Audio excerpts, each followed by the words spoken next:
Hello everyone, good morning all of you. आप सभी का फिर से स्वागत है। हम लोग पिछले क्लास में साइंस में फिजिक्स में इम्पोर्टेंट क्वेश्चन को एनालिसिस कर रहे थे जो कि प्रीवियस ईयर था।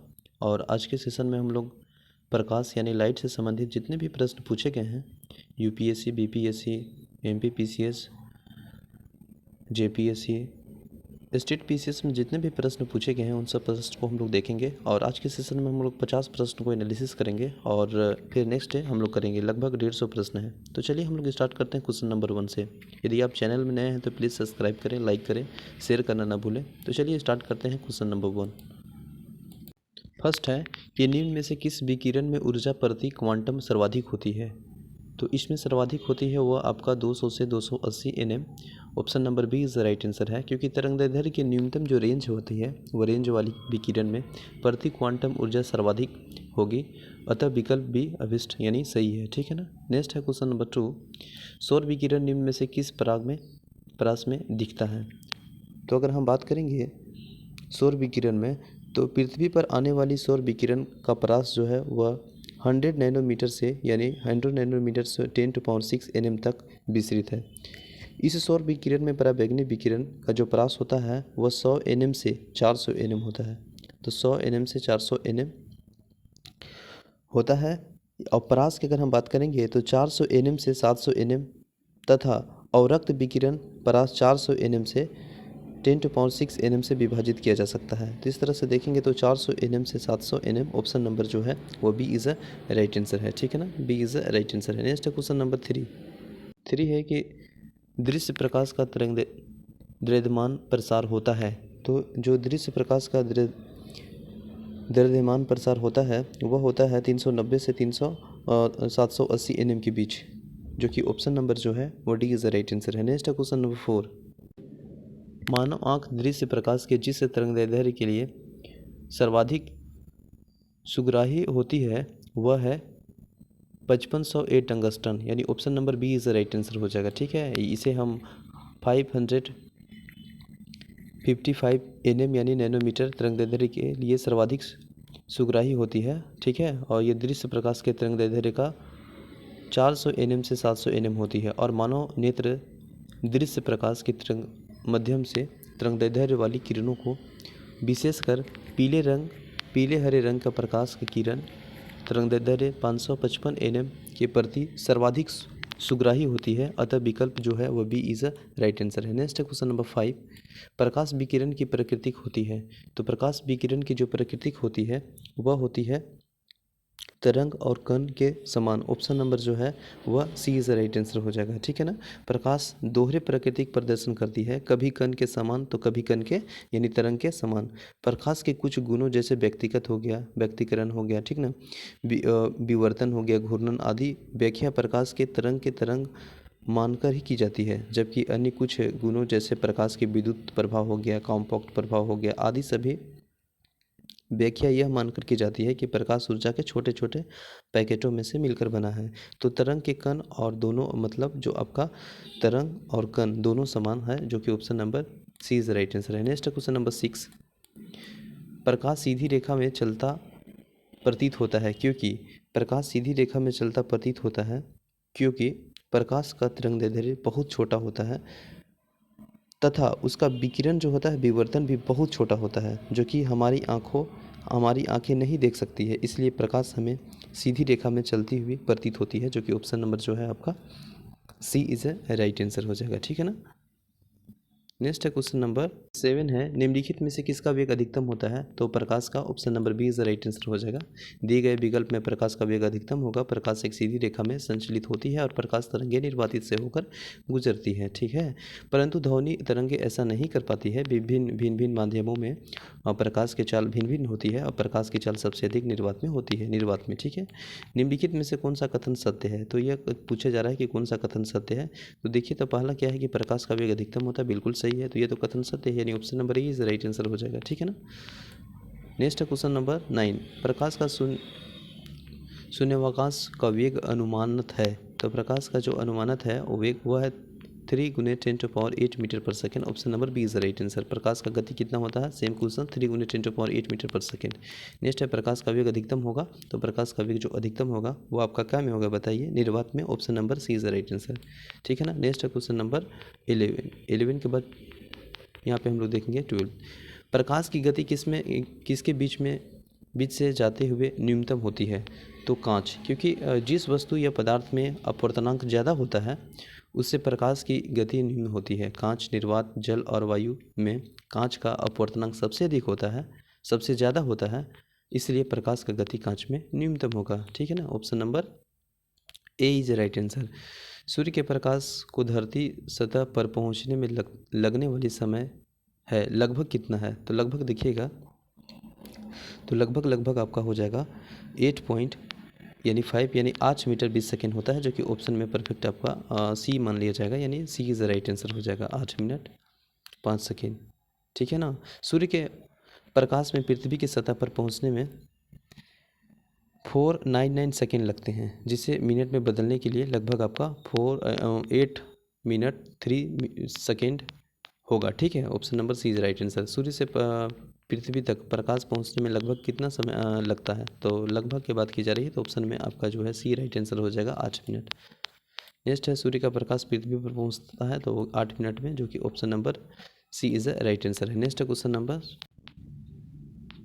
प्रकाश तरंगों में वायु से कांच में जाने पर जो बल यानी वेरिएबल प्रभावित होते हैं वे है आपका तरंगदैर्ध्य और वेग। ऑप्शन नंबर जो है वो डी इज राइट आंसर हो जाएगा। जब कोई भी प्रकाश तरंग वायु से कांच में एक माध्यम से दूसरे माध्यम में जाती है तो प्रकाश का आवृत्ति, ठीक ना, फ्रीक्वेंसी आवृत्ति वही रहती है, लेकिन उसका जो तरंगदैर्ध्य तथा वेग है वो बदल जाती है, चेंज हो जाती है। जब प्रकाश का एक माध्यम से दूसरे माध्यम में जाता है तो निम्नलिखित में से कौन सा अपरिवर्तित रहता है यानी चेंज नहीं होता है? तो वह होता है आवृत्ति, यानी ऑप्शन नंबर जो डी इज राइट आंसर है। जब प्रकाश की किरण सघन माध्यम से विरल माध्यम में गमन करती है तो जब प्रकाश की जो किरण सघन माध्यम से अगर विरल माध्यम में जो गमन करती है तो उसमें क्या होता है? अगर हम बात करेंगे जब प्रकाश की किरण सघन माध्यम से विरल माध्यम में गमन करती है तो इसकी चाल बढ़ जाती है तथा यह अभिलंब से दूर हट जाती है, अभिलंब से दूर हट जाती है। जब सघन से विरल में जाएगा तो देखिए अभिलंब से दूर हट जाती है। इसके बाद जब कोई प्रकाश की किरण विरल से सघन में माध्यम में प्रवेश करती है तो अभिलंब की ओर झुक जाती है, तो अभिलंब की ओर झुक जाती है। लेकिन यहाँ बोल रहा है क्या चीज़? सघन से विरल, क्या चीज़ है? सघन से विरल, तो अभिलंब की ओर अभिलंब से दूर हट जाती है, जो कि ऑप्शन नंबर है वह ए इज राइट आंसर हो जाएगा, ठीक है ना। नेक्स्ट है क्वेश्चन नंबर, निम्नलिखित में से ऊर्जा रूपांतरण में किसका प्रभाव, किसके द्वारा प्रकाश संश्लेषण का क्रिया संपादित होती है?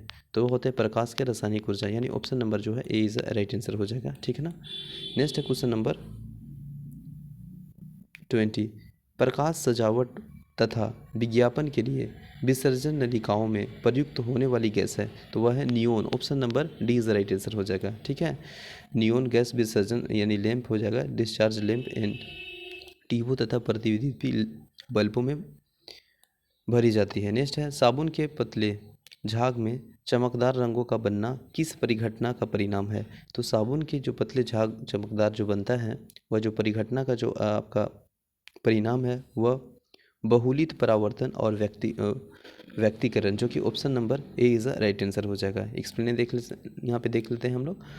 साबुन के पतले झाग में चमकदार रंगों का बनना बहुत ही परिवर्तन और व्यक्तिकरण का परिणाम है। जब किसी पारदर्शक पतली परत यानी पानी की सतह पर तेल की पतली परत या साबुन की घोल में बुलबुले पर श्वेत प्रकाश आपतित किया जाता है तो परत के दोनों पृष्ठों के परावर्तित तथा अपरावर्तित प्रकाश किरणों को व्यक्तिकरण इंटरफ्रेंस होती है और इस परिघटना को हम चमकदार दिखाई पड़ती है, हमें चमकदार दिखाई पड़ती है, ठीक है। पूर्ण आंतरिक परावर्तन होता है जब प्रकाश जाता है, तो जब प्रकाश जाता है कहाँ से कहाँ? हीरे से कांच, यानी जब प्रकाश की किरण किसी सघन माध्यम से विरल माध्यम में प्रवेश करती है तो आपतन कोण का क्रांति कोण से अधिक होती है और आपतित किरण सघन से वापस लौट जाती है तो पूर्ण आंतरिक परावर्तन कहते हैं। तो प्रश्न विकल्पों में हीरे का जो अपवर्तनांक है वो कांच से अधिक होने के कारण हीरे के कांच में प्रकाश के जाने का पूर्ण आंतरिक परावर्तन है, यानी हीरे से कांच। Option number A is right answer हो जाएगा, ठीक है ना। क्वेश्चन नंबर नेक्स्ट है 23, प्रकाश तंतु ऑप्टिकल फाइबर किस सिद्धांत पर कार्य करता है? तो ये जो कार्य करता है वह आपका पूर्ण आंतरिक परावर्तन, option number A is the right answer है। नेक्स्ट है क्वेश्चन नंबर, प्रकाश ऊर्जा ऑप्टिकल फाइबर्स में संचरण निम्नलिखित घटना के अनुप्रयोग द्वारा किया जाता है। तो वो किया जाता है पूर्ण आंतरिक परावर्तन, option number A is the right answer. निम्नलिखित में से किस परिघटना का उपयोग ऑप्टिकल फाइबर में किया जाता है? तो पूर्ण आंतरिक परावर्तन, option number C is the right answer. Next है, तंतु प्रकाशिकी संचार में संकेत किस रूप में प्रवाहित होती है? तो वह होती है प्रकाश तरंग, option number A is the right answer. Next है, निम्नलिखित कथन पर विचार करना है। तो देखिए यहाँ पे दिया है पहला कि तंतु प्रकाशीय पूर्ण आंतरिक परावर्तन सिद्धांत पर आधारित है। दूसरा है कि प्रकाश तंतु संचार तंत्र के ऊर्जा उपभोग अत्यधिक कम होती है। तीसरा है, प्रकाश तंतु संचार रेडियो आवृत्ति अवरोधक से मुक्त होती है। और भारत में प्रकाश तंतु के निर्माण रिलायंस उद्योग समूह संबंध है। तो ये जो डी है वही राइट आंसर नहीं है, बाकी 1 2 3 सही है। तो इस तरह से देखिएगा तो option number A is right answer हो जाएगा। ठीक है, ए इज़ राइट आंसर हो जाएगा 1 2 3। नेक्स्ट है क्वेश्चन नंबर, इसमें एक्सप्लेनेशन हम लोग देख लेते हैं, इंपॉर्टेंट है, यूपीएससी पूछा है। नेक्स्ट है, यूपीपीसीएस पूछा है, प्रकाश तंतु ऑप्टिकल फाइबर सिलिका से बनी होती है और बेलनाकार नलिका होती है जो कि प्रकाश के पूर्ण आंतरिक परावर्तन के सिद्धांत पर कार्य करती है। इसमें प्रकाश ऊर्जा का किसी प्रकार का क्षय नहीं होता है और प्रकाश तंतु संचार तंत्र में ऊर्जा उपभोग अत्यधिक कम होती है और ये वैद्युत चुंबकीय अवरोधक और रेडियो की आवृत्ति अवरोधक से मुक्त होती है। वर्ष 2000 से स्टरलाइट कंपनी समूह द्वारा भारत में प्रकाशीय तंतु का निर्माण प्रारंभ किया है, न कि रिलायंस उद्योग ने। ठीक है ना, ऑप्शन नंबर नेक्स्ट, तो इसका राइट आंसर हो जाएगा 1 2 3, यानी ऑप्शन नंबर ए इसका राइट आंसर था। मरीजों के पेट में अंदर का परीक्षण करने हेतु डॉक्टर द्वारा प्रयुक्त इंडोस्कोप निम्नलिखित में से किस सिद्धांत पर कार्य करता है? तो ये जो कार्य करता है वो प्रकाश के सकल आंतरिक परावर्तन, जो कि option number D is the right answer है। नेक्स्ट है क्वेश्चन नंबर 29, एक इंडोस्कोप है। तो एक इंडोस्कोप क्या चीज़ है? एक इंडोस्कोप एक चिकित्सक उपकरण है, चिकित्सक उपकरण है।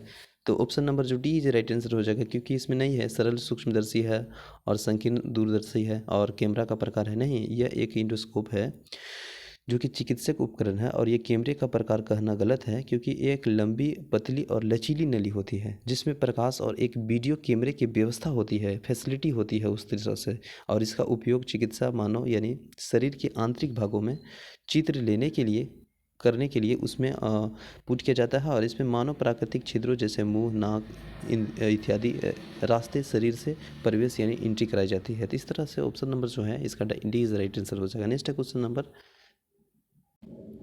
मृत मृत्तिका का कारण क्या है? तो देखिए यह प्रकाश का पूर्ण आंतरिक परावर्तन है, जो कि ऑप्शन नंबर जो है वो डी इज राइट आंसर हो जाएगा, मृत मृत्तिका। ठीक है ना, ये एक प्रकाश वायुमंडलीय दृष्टि भ्रम है जिसमें प्रक्षेपण अस्थिहीन जलाशय एक दूरस्थ वस्तु को उल्टे या बड़े आकार के प्रतिबिंब और अन्य अनेक प्रकार के विरूपण दिखाई देते हैं। वस्तु और प्रक्षेपण के बीच की दूरी कम होने का प्रक्षेपण का भ्रम दूर होता है और एक विरूपित प्रतिबिंब नहीं देखा पाता है। मरीचिका वायुमंडलीय अपवर्तन का एक अनोखा, एक आश्चर्यचकित प्रभाव है जो कि आमतौर पर गर्म रेगिस्तान में दिखाई पड़ती है। रेगिस्तान में दिन के समय जब भूमि के निकट की आयु पतले गर्म हो जाती है तब वह विरल हो जाती है और ऊपर ठंडी परत अपेक्षा कम अपवर्तनांक होती है। अतः किसी भी सुंदर वस्तु से आने वाली प्रकाश ज्यो हवा की परतें अपवर्तित होती है, ज्यो त्यों वही लंबित और अत्यधिक विचलित होती है और अंत में पूर्ण आंतरिक परावर्तन हो जाती है। तो इस तरह से देखिएगा तो इसका जो प्रक्षेपण वस्तु है वो काल्पनिक और उल्टा प्रतिबिंब देता है। तो मृत मृत्तिका का कारण है प्रकाश के पूर्ण आंतरिक परावर्तन, option number D is right answer हो जाएगा। नेक्स्ट है क्वेश्चन नंबर 31, सेम क्वेश्चन है, मृत मृत्तिका का बनना उदाहरण है, तो वह हो जाएगा आंतरिक परावर्तन, कुल आंतरिक परावर्तन, ऑप्शन नंबर सी। मृत मृत्तिका उदाहरण है तो पूर्ण आंतरिक परावर्तन, ऑप्शन नंबर बी। नेक्स्ट है, निम्नलिखित में से प्राकृतिक तथ्यों का विचार कीजिए। तो प्राकृतिक तथ्यों का विचार करना है तो इसमें देखिएगा स्थलीय तापन, बिल्कुल, इसमें फिर है प्रकाश परावर्तन,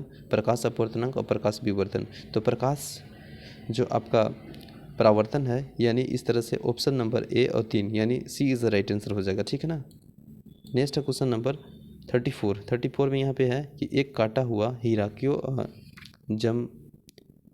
जगमगाता है। पूछा जा रहा है कि काटा हुआ हीरा क्यों जगमगाता है।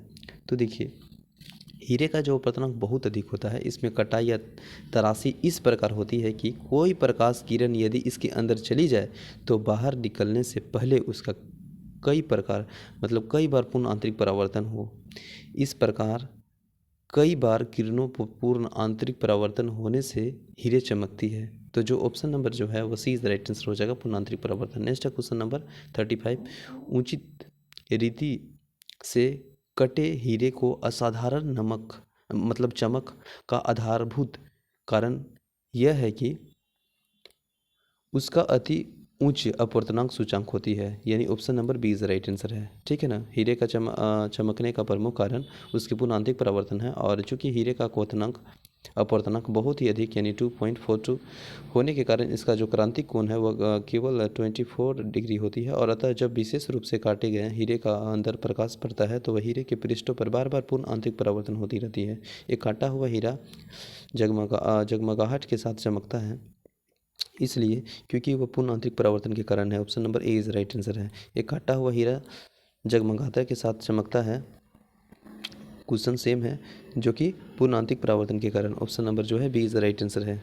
नेक्स्ट है क्वेश्चन नंबर 38। नीचे दी गई जो व्यक्त की गई है जिनमें से देखना है कि जिनमें से कौन सा कथन एक दूसरे को कारण कहा गया है। पहला है हीरे अपने आकार के अनुकारी कांच से अधिक झिलमिलाती है। दूसरा, हीरे के अपवर्तनांक कांच के अपवर्तनांक से कम होती है।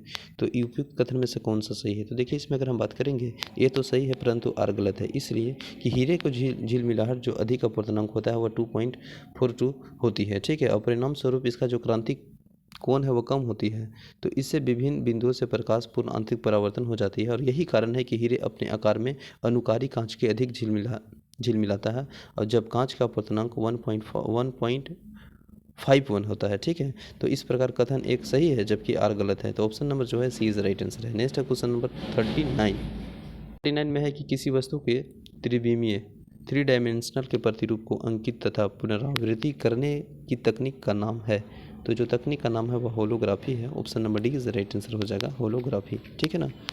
नेक्स्ट है, त्रिविमीय चित्र लेने के लिए निम्न में से किसका प्रयोग किया जाता है? तो इसमें किया जाता है हेलोग्राफी का। Option number B is right answer. Next है क्वेश्चन नंबर 41, और 41 में देखिए क्या है, प्रश्न नंबर है 41 कि एक इलेक्ट्रॉनिक पुंज को फास्फोरस कोडेड पर्दे पर फोकस कर प्रतिबिंब पर्दे पर जनित करना कहलाता है, तो वह रोएस्टर स्कैन कहलाता है, जो कि option number C is right answer हो जाएगा। रोएस्टर स्केल का प्रयोग यानी CRT cathode ray tube monitor में होता है, और इसमें इलेक्ट्रॉनिक गन के द्वारा इलेक्ट्रॉनिक पुंज में प्रक्षेपित किया जाता है। ठीक है। नेक्स्ट है, रमन का प्रकाश की उन किरणों से संबंध है जो कि आर पार जाती है, तो वह सभी पारदर्शी माध्यमों से। Option number D is right answer हो जाएगा। नेक्स्ट है, ध्वनि के पुनरुत्पादन यानी रिप्रोडक्टिंग के लिए एक CD compact disc audio player का प्रयुक्त होता है, तो वह होता है लेसर बीम में। Option number C is right answer हो जाएगा।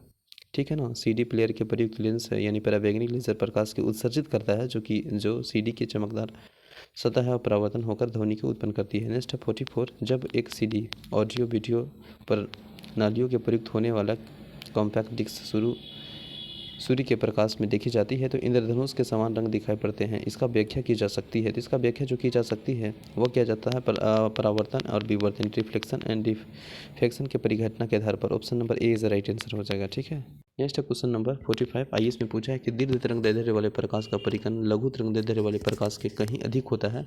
दूसरा है कि जल में दृश्य प्रकाश की गति निर्वात में गति का 0.95 गुना होती है, और रेडियो तरंग दूरगामी यानी दोलायमान वैद्युत धाराओं से उत्पन्न होती है। अतिचालक वाहन का पता लगाने के लिए पुलिस डॉक्टर के परावर्तित लघु रेडियो तरंग का प्रभाव का उपयोग है। तो इस तरह से ऑप्शन नंबर जो है वह 3 और 4 हो जाएगा, यानी ऑप्शन नंबर जो 3 है रेडियो तरंग और 4 है अतिचालक वाहन, तो 3 और 4 इज राइट आंसर हो जाएगा। ठीक है। नेक्स्ट है 46, कथन है कि एक चलचित्र में पूरी फिल्म के एक सिरे से दूसरे सिरे तक सामान्यतः 24 फ्रेम प्रति सेकंड प्रक्षेपित प्रोजेक्ट किए जाते हैं। कारण है कि आँख के रेटिना पर निर्मित प्रतिबिंब उद्दीपन हटाने के बाद 0.1 सेकंड तक बना रहता है। तो इसका जो राइट आंसर हो जाएगा कथन और कारण ए है, जो कि ए तो सही है परंतु आर गलत है, क्योंकि प्रश्न कथन में ए सही है जबकि आर गलत है, क्योंकि आँख की जो रेटिना पर निर्मित प्रतिबिंब होती है वह हटाने के बाद 1/16 सेकेंड बाद तक बनी रहती है। ठीक है ना। एक्सप्लेन देख लीजिए यहाँ पे। देख लीजिए, ए सही है जबकि आर गलत है, क्योंकि आँख पर जो रेटिना का निर्मित प्रतिबिंब होता है उद्दीपन, वो हटाने के बाद 1/16 सेकंड तक बना रहता है, 1/16 सेकंड तक बना रहता है। ठीक है, तो ऑप्शन नंबर जो है वह सी इज़ अ राइट आंसर हो जाएगा। सी में क्या था कि ए सही है और आर गलत है। नेक्स्ट है क्वेश्चन नंबर 47। दूरदर्शन के संकेत पर एक निश्चित दूरी के बाद नहीं मिल सकते हैं क्योंकि पृथ्वी की सतह के वर्गाकार होने के कारण दूरदर्शन के संकेत पर एक निश्चित दूरी के बाद नहीं मिल सकते हैं, क्योंकि सिग्नल पृथ्वी के सतह से न टकराकर आगे बढ़ जाएगी, जो कि ऑप्शन नंबर पृथ्वी के सतह को वर्गाकार डी इज राइट आंसर है। नेक्स्ट है 48। दूरदर्शन प्रसारण में श्रव्य संकेतों का प्रेषण करने के लिए प्रयुक्त तकनीक है, तो प्रयुक्त जो तकनीक है वह हो जाएगा आपका आवृत्ति मॉडल, जो कि option number B is right answer है। नेक्स्ट है क्वेश्चन नंबर दृष्टिपटल। रेटिना पर जो चित्र बनता है, तो जो चित्र अगर रेटिना पर बनता है प्रतिबिंब, तो उल्टा और छोटा वास्तविक बनता है। प्रतिबिंब बनने से संदेह यानी जो दृश्य तंत्रिकाओं द्वारा मस्तिष्क तक पहुंचता है और वस्तु हमें दिखाई देने लगती है। यद्यपि रेटिना पर बना वस्तु प्रतिबिंब उल्टा होती है, लेकिन अनुभव के आधार पर यह हमें सीधा दिखाई पड़ता है। बिल्कुल सही है। तो इस तरह से देखिएगा तो वस्तु छोटा होता है और उल्टा दिखाई पड़ता है, जो कि option number C is right answer होता है। एक वस्तु से छोटा होता है और उल्टा दिखाई देता है, सी इज़ राइट आंसर हो जाएगा। तो चलिए, ये कंप्लीट होता है लगभग 49 प्रश्न, और हम लोग कल देखेंगे 50 से 100 तक। यानी आज के सेशन में हम लोग सेशन 1 में देख लिए लगभग 49 प्रश्न। ठीक है, तो आई होप सेशन अच्छा लगा, तो प्लीज़ शेयर और लाइक करना ना भूलें। Thank you everyone. जय हिंद।